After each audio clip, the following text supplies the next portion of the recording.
Bonjour à tous, je suis Isabelle Vauvor, bienvenue dans Regard sur l'actualité.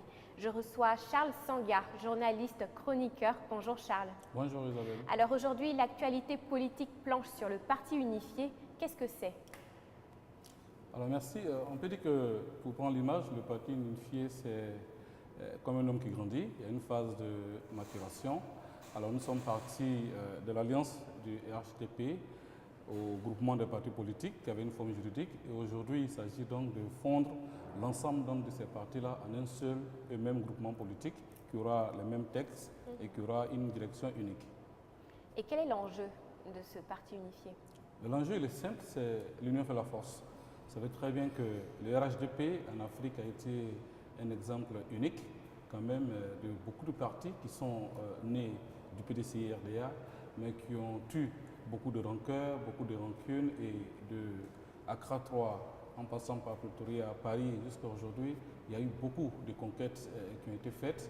Aujourd'hui, il s'agit de penser autre chose en mettant de côté les intérêts particuliers, en mettant de côté les égoïsmes, pour d'abord rassembler les Ivoiriens, ensuite construire la nation et enfin rassurer la communauté internationale dans un monde aujourd'hui en mouvement.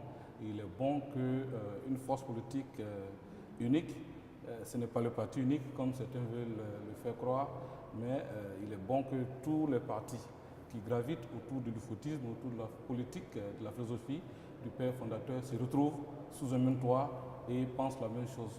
Donc il ne s'agit pas d'une dilution des idéologies. Bien au contraire, un parti politique, c'est une idéologie, et je pense qu'aujourd'hui, le parti unifié qui est créé partage donc la même philosophie que nous a enseigné le président Houphouët-Boigny. Alors, je vois beaucoup d'aspects positifs dans ce que vous nous dites, mais aujourd'hui, comment comprendre certaines résistances? Donc, on l'a vu, il y a l'UPC qui a dit non au parti unifié lors de son congrès. On a vu également la sortie des cadres du PDCI qui ont dit non au RHDP parti unifié. Alors, comment comprendre donc ces résistances? Ce sont des prises de position qui se comprennent.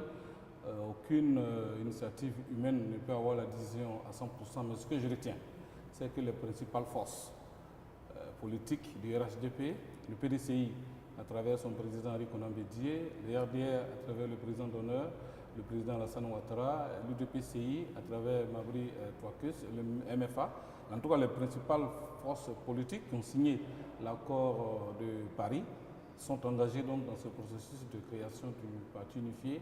Maintenant, il y a certaines forces qui sont arrivées et dont les militants n'ont pas encore compris donc les enjeux de la mise en place de ce parti unifié.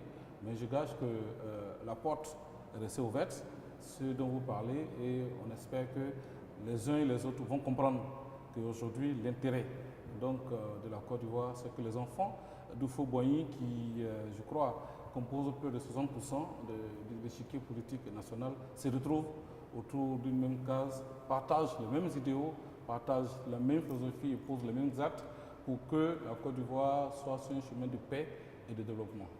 Merci Charles. Quant à vous, restez connectés sur notre chaîne Rassemblement Web TV pour un prochain numéro de Regard sur l'actualité.